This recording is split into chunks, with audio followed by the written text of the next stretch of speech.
Ayo, what's up? Welcome back din sa ating child. It's Bongs TV.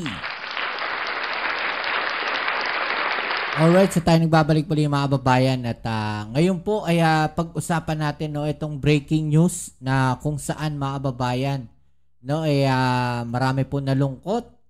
Especially itong mga DDS dito po sa masamang nangyari kay Senator Bongo mga kababayan. Tuluyan na po ba siyang mamamaalam? Ito pong si Senator Bongo. Yan ang ating alamin ngayon at pag-uusapan. Pero syempre bago ang lahat, please don't forget to subscribe, like, share at comment dyan sa comment section.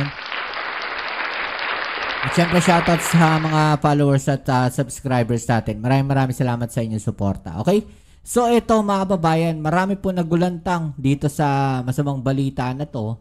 At talaga namang buong sambayanan ng mga DDS mga kababayan.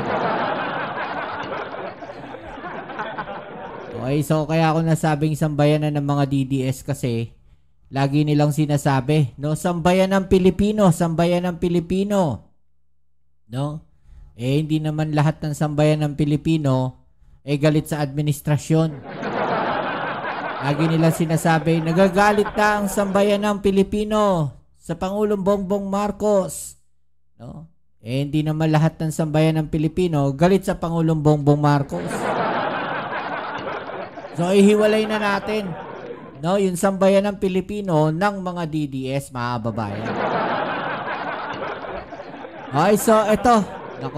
Mayo po ba ay sang-ayon na makasuhan ng plunder case etong si Senator Bongo?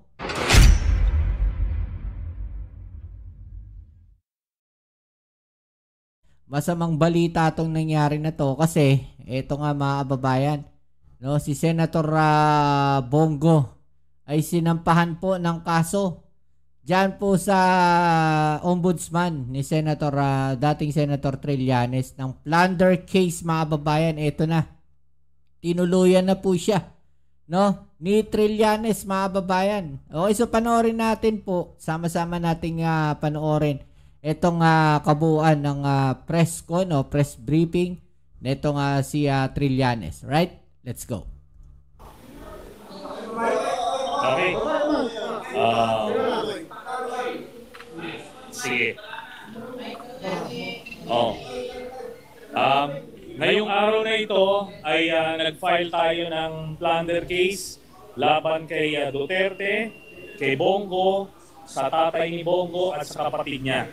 Ito ay tungkol sa 7 billion pesos worth na infrastructure projects na inaward nila Bongo at Duterte doon sa tatay at kapatid ni Bongo, at ito ay bawal at covered ito sa plunder law. Okay, 7 billion pesos ito at simula ito nung mayor pa si Duterte hanggang nagpresidente. Kaya alam naman natin na magkadugtong ang bituka ni Bongo at Duterte.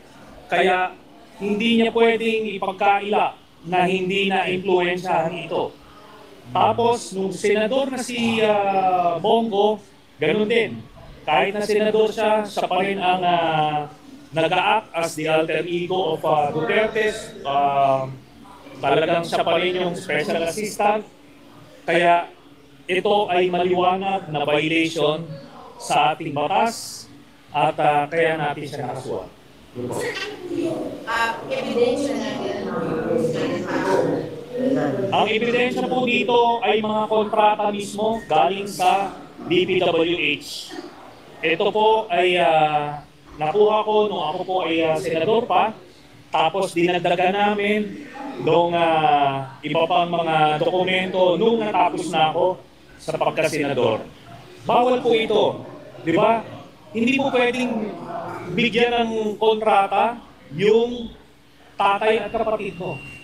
Ang nakalagay sa ating batas, up to 4th degree of consanguinity and affinity. Pero ito, first degree ito, tatay ito at kapatid. At hindi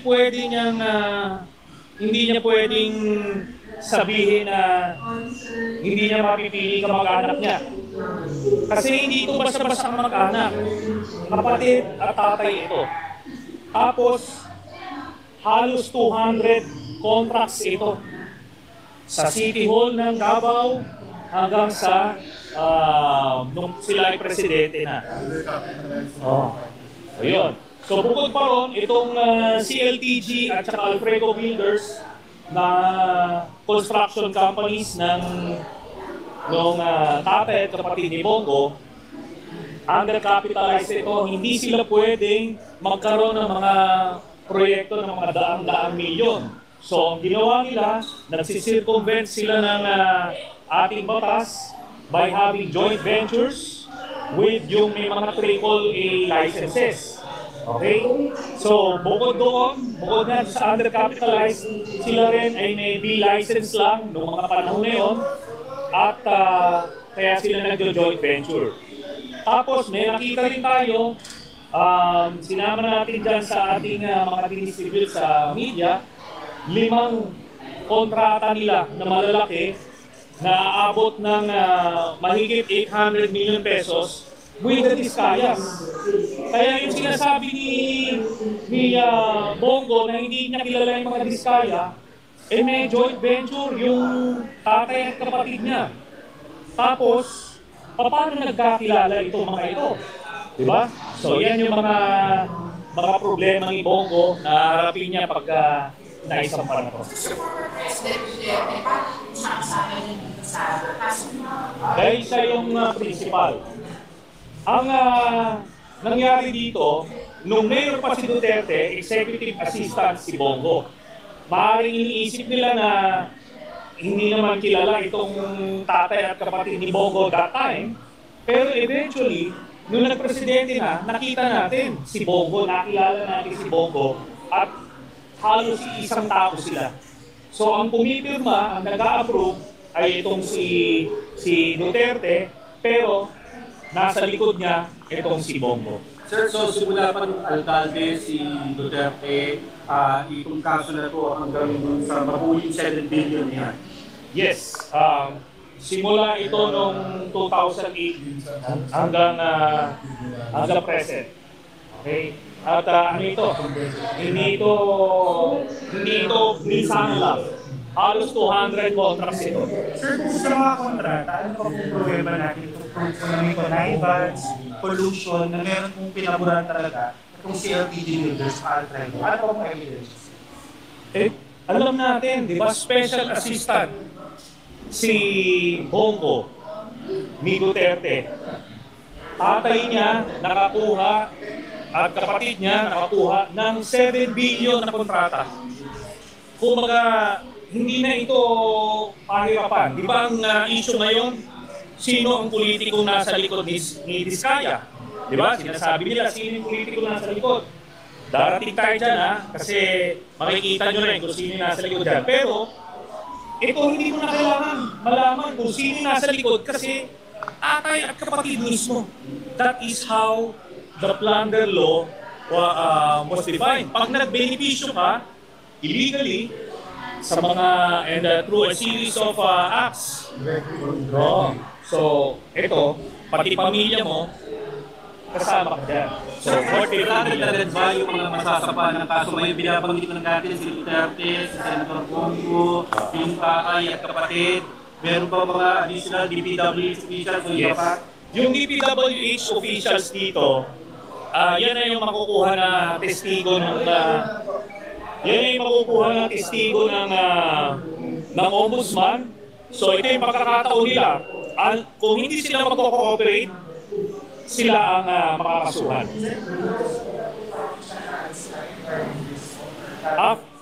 After namin i-file nito, bibigyan namin ng kopya yung ICI para makita nila na ito na eh. Di ba? Ito, diretso talaga ito. Tatay at kapatid, binigyan mo ng bilyon-bilyon na kontrata. While you were in power, covered nila yun. Kasi ganito yan. Kung hindi naman natin yung sinasabi niyang pag yung kamag-anak mo may negosyo, hindi natin pinipigil, tama yun. Pero dapat dun sa sinasakupan mo, hindi sila pwede magnegosyo. Kunyari, nung Davao Mayor si Duterte, dapat nasa Visayas yung pamilya niya nagnenegosyo or nasa private sector. Nung presidente na siya, Hindi pwedeng ang sakop na nila buong Pilipinas eh. Dapat sinabihan niya yung tatay niya at kapatid niya na bawal yan, doon kayo sa private sector magnegosyo. Yun yung sinasabi natin mga kababayan, no? Imposibleng hindi alam ni Senator Bongo yan. Dapat siya mismo, no, nung nalaman niya na ganyan, sinabihan niya, no, na, kontrata kayo, bawal yan kasi nakaupo ko sa gobyerno, senador ako, baka masilip tayo dyan. Ito yung sinasabi natin mga kababayan, di ba? Na bawal, no? At imposibleng hindi alam ni Senator Bongo yung mga nangyayari na yon, di ba? Yung pangongontrata ng magulang niya at nung kapatid ba o bayaw, mga kababayan, di ba? Alam niya yan, imposibleng hindi niya alam yan, imposibleng hindi alam yan ni Senator Bongo. Ganun lang kasimple yun. Sir, ang Supreme Court kasi may requirement na dapat may main planner. This is 2016. May Requirement po na main planner para makasipin ng quotation. Sino po ang main planner dito po sa complaint? Si Bongo. Kasi siya yung central figure doon sa tatay at kapatid. Tapos yung kanyang relationship with Duterte enabled this thing to happen.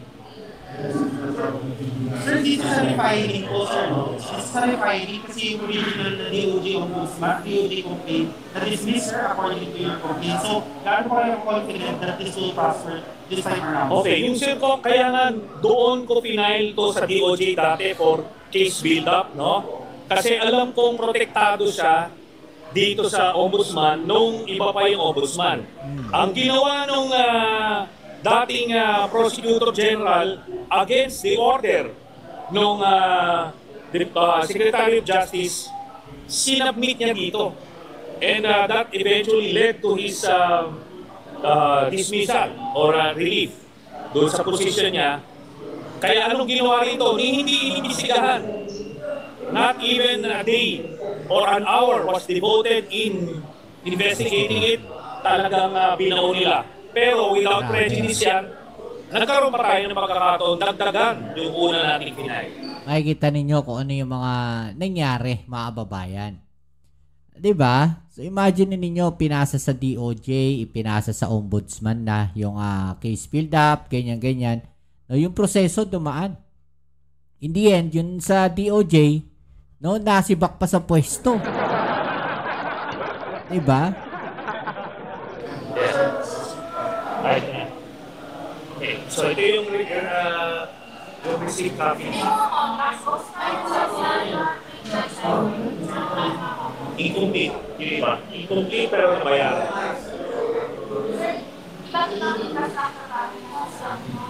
Yes, iba-iba.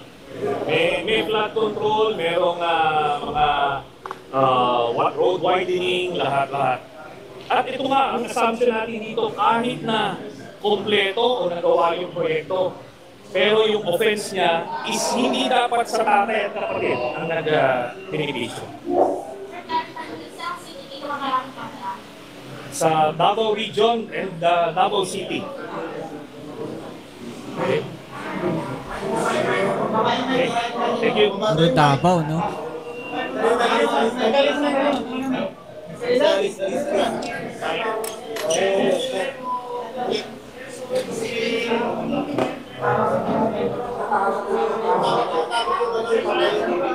Okay, so eto mga kababayan, no, yung masamang nangyari dito kay Senator Bongo. So ano pong masasabi ninyo dyan? No, kayo po ba ay sang-ayon, no, na makasuhan ng plunder case etong si Senator Bongo? I-comment nyo lang po dyan sa ibaba yung mga opinion na natin yung pag-usapan, alright? So yan muli, maraming salamat sa lahat ng mga patuloy na suporta dito sa ating channel. Kita-kits po tayo sa ating next video upload. Ito muli ang inyong Kuya Mobs, it's on Mobs TV. Peace and hell.